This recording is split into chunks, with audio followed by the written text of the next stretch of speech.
Guys, we are live. Excited to see everybody. Let's cue the intro and then we will rock and roll.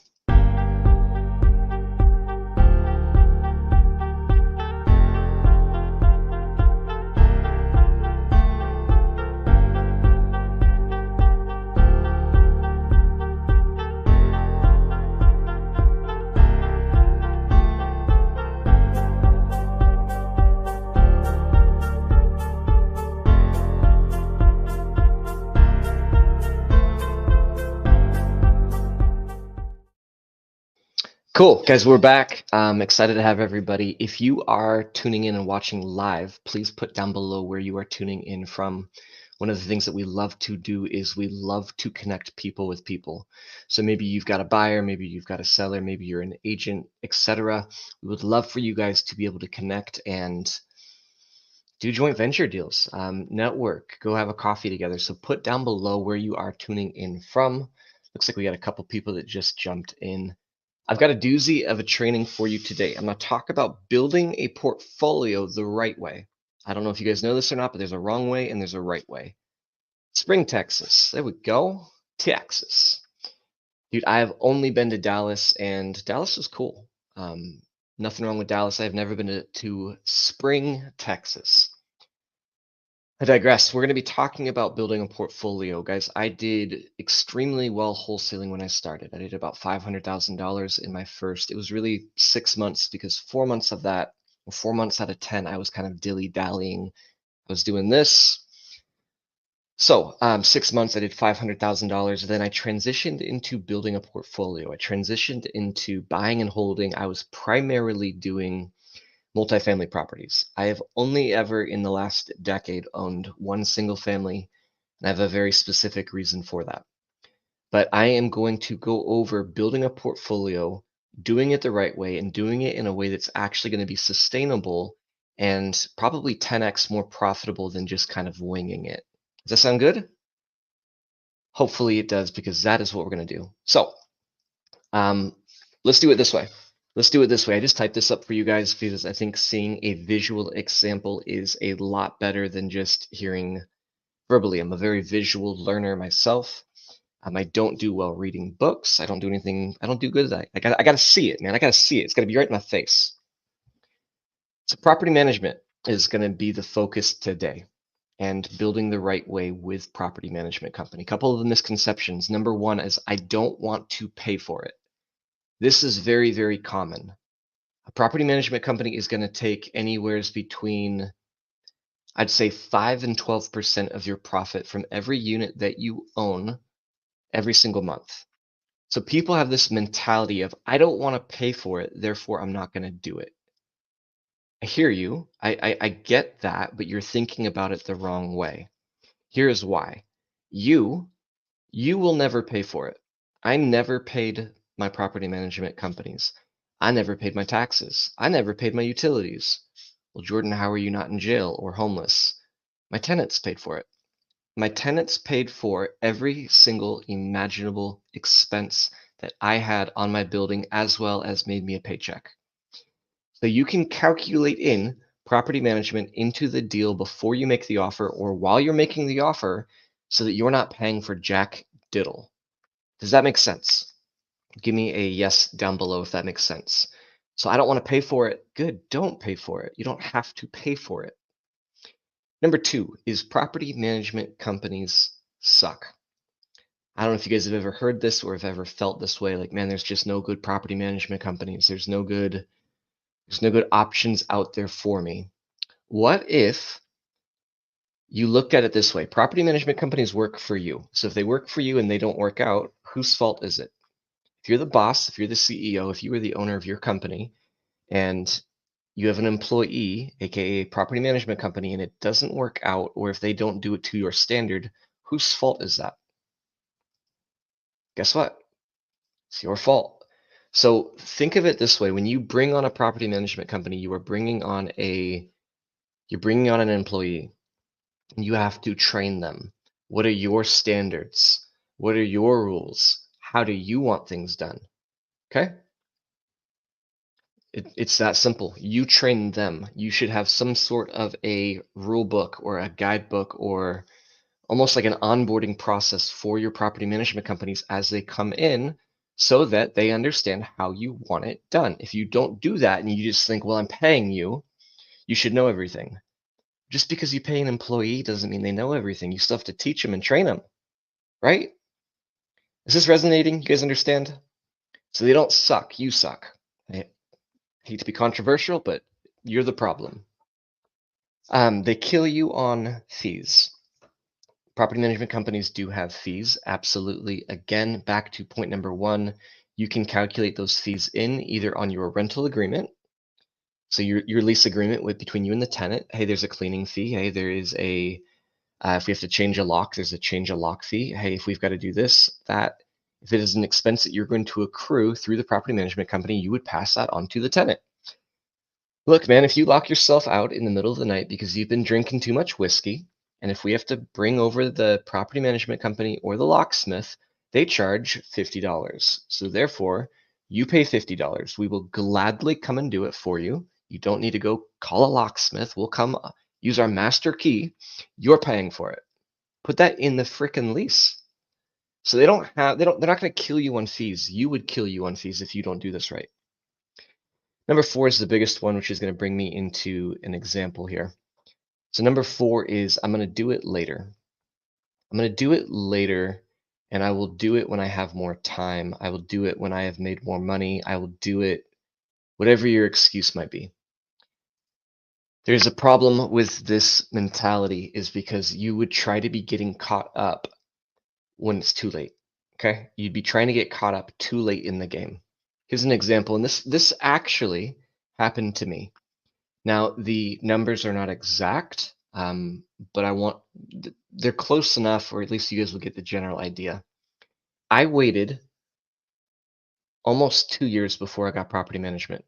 I thought I could do it myself, and I thought that I would make so much more money by self-managing. That was my mindset, that was my belief, and it was like that because I didn't know any better.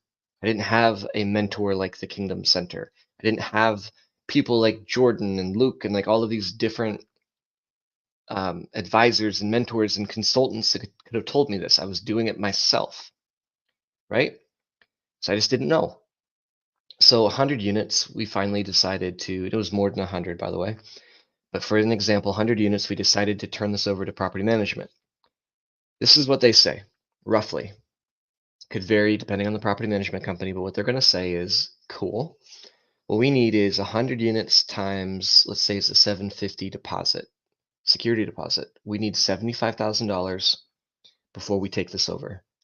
And let's say that they require a cleaning fee, which is pretty common. We're going to need 100 units times a $400 cleaning fee. That's $40,000. And if you charge last month, which most of them will require you to, we need a last month from every single one of these people. This is a good property management company, not a ghetto ass like unexperienced. This is a good property management company. So we need the last month, which is another $75,000. And by the way, it takes us about a month to run everything through our system and get you paid. That is how it goes. That's another $75,000 because you wouldn't be getting that first 30-day transition worth of month. You guys said it's $265,000 to hire a property management company. Does that make sense? Yes or no? I want to make sure that we're on the same page before I continue. Just give me a thumbs up, give me a yes, or say no, it does not make sense. This is a good property management company that you would be hiring to do a very specific job, that you'd be hiring to take over a massive amount of headache. Clyde says yes. I believe even Fred said yes. Yeah. Bobby Digital says yes. Okay. Now, $265,000, maybe you did everything exactly by the book and you had the 100 unit deposit in a separate account, and maybe you had a cleaning fee. Maybe you had the last month. Maybe, or maybe you didn't. Long story short, it's 265. This is why I am so adamant about building your portfolio the right way. You start day one, unit one with property management. Day one, unit one. I don't care if it's a single family or not. Day one, unit one, we start with property management companies. We do it the right way. Okay? Somebody give me an amen if you agree. Type amen. It's worse than what I've described. So I want to give you guys a time analysis because it really is worse than 265. We don't have no back row Baptists watching. Somebody give me like an old school deep South Georgia amen gospel choir. There we go. 5. There we go. There we go. We got a couple Pentecostals in the house. And if you're not, that's fine too. Time analysis. So it cost me 265. It was actually more than that. On a time analysis, what are you the best at? What are you the best at, Bobby, Clyde, Fred, living greater in Louisville? That's Rob. What are you guys the best at? Start asking yourself this question. What could you produce in revenue with that time? So as an example, let's say you feel like you're worth $1,000 an hour. I think that's really, really low. But let's just say that your confidence isn't quite sky high. And you say, Jordan, I think my time's worth $100 an hour. Let's say you are managing your properties 90 hours a month. That is $9,000 in lost revenue a month. And that is $108,000 in lost revenue a year. 108,000 was 108, right? Divided by $200 net income per unit, you would need 540 units to replenish your lost revenue. That's pretty significant, but it is worse than that. How can it get any worse than that, Jordan? Not only am I out $265,000, I'm also out. I would need 540 units to recoup the revenue my lost revenue potential. It's worse than that. When you look at equity and leverage, all of the properties that I have done in my portfolio, I bought them correctly. I bought them right. So let's just say 100 units, which was our example up above. So let's stick with that 100 units. And let's say that there's $50,000 equity in each.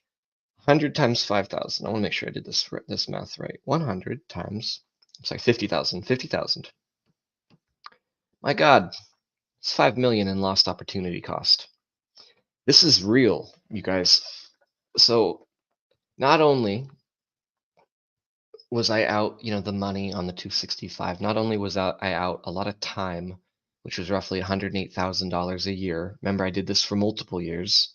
So we're now at 200,000, 400, or almost at 500,000. Not only that, but I calculated based on how much time it took me to put together a deal. I calculated that I would have been out 100 units, or think about it this way. I could have had 100 more units in my portfolio if I had not invested the time into self-managing. I literally made a $5 million, 500,000 cash and a $5 million in lost opportunity cost mistake, not doing it the right way. Kind of sucks, right? Kind of sucks. So I say all of that to say, what we want to be doing is we want to be thinking in the future now. Okay, in the future, I want to build a portfolio that has 20, 50, 100, 500, 5,000 units. Start operating now for what you want in the future. Does that make sense? So first and foremost, we're going to do that.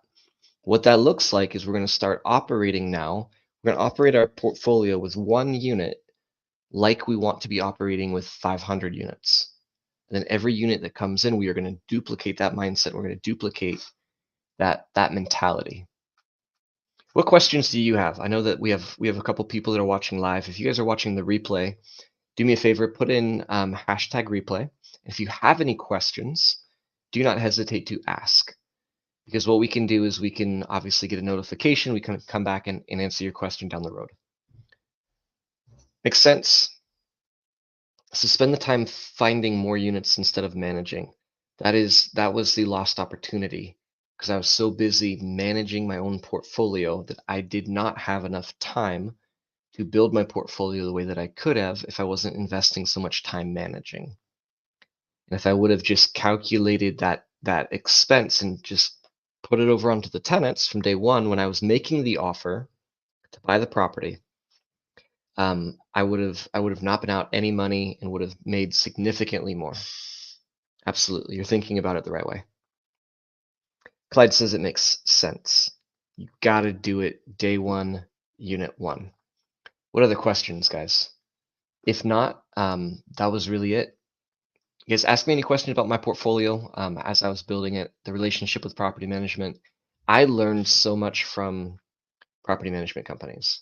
When I first started like looking for them and interviewing them and getting ready to hire them, I learned so much about systems and processes and procedures.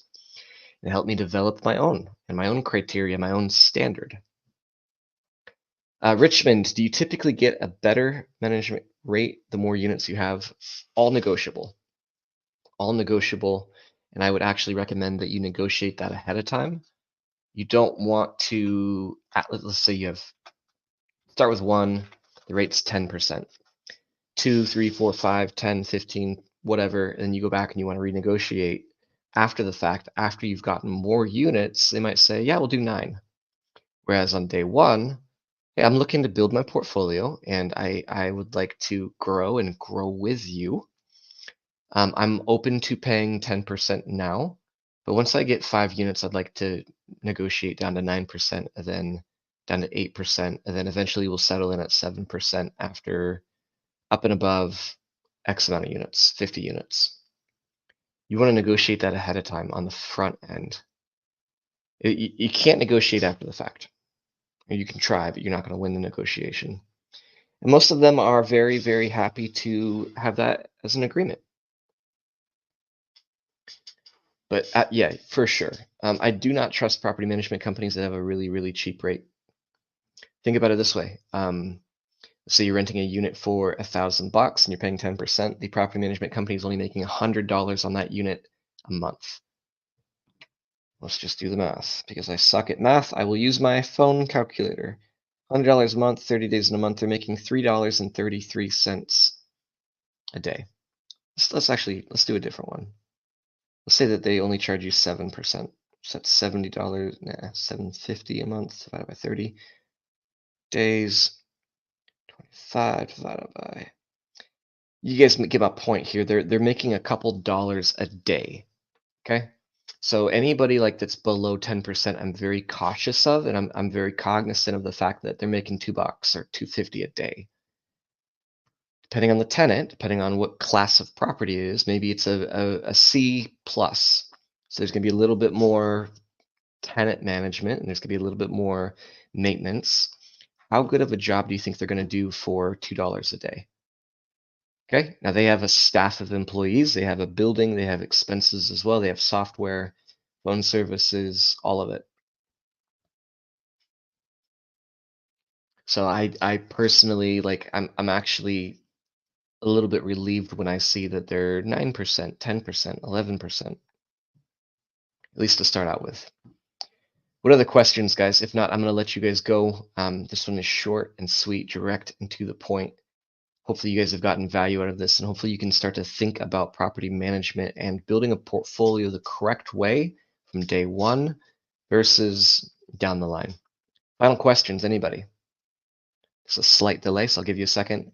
While I'm doing that, final questions. If you guys are new to the Kingdom Real Estate, if you are new to the Kingdom Center, and you are not currently in our network, I highly, highly, highly recommend you do so.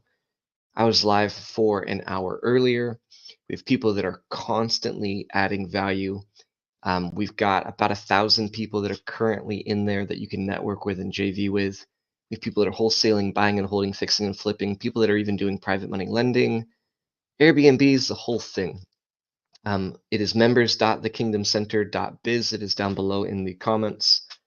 Go check it out. It's at no cost to you. It is a phenomenal value, and it's not on Facebook.